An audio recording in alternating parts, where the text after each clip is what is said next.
Hello, this is Caden Christensen for Lab 6. I have a lot to explain in only about 2 minutes, so I'm going to get into it. For this project, I implemented the multi-level recreational dive planner. This is the original calculator I got back in 2018 in my scuba diving class. Turn that on, and the display isn't working all that well right now, but just showing the main functionality of what this dive calculator was supposed to do. It's in Prime.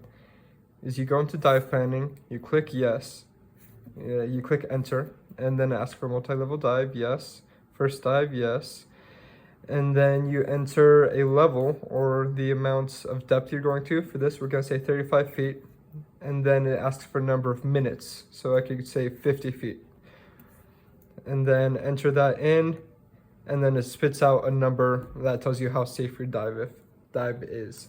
Now, if I come down here and turn on my ESP32, then it automatically goes, and you can iterate through each dive depth that you need to.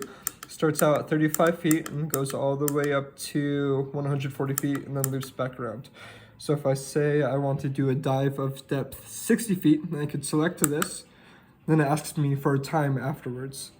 So I can iterate through times, and then once I eventually hit NA, let's see, we know that that's an unsafe dive. So anything over, say, 50 minutes at 60 feet, we cannot do, because then you'll get decompression sickness.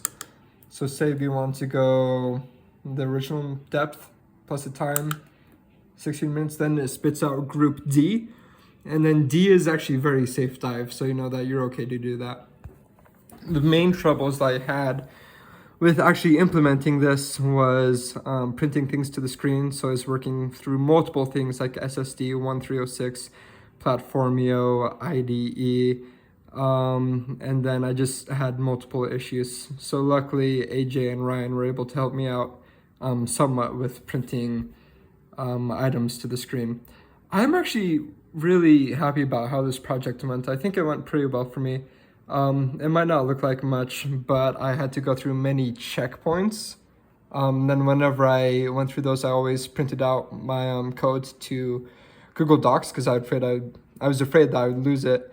And then I have just 26 pages of code on here. And then I eventually ran out of room, so I came over here. And then I have another 10-ish pages of code. So I did work really hard on this. But I'm satisfied with how it went, and I'm going to use my ESP32 for my future dives in the future.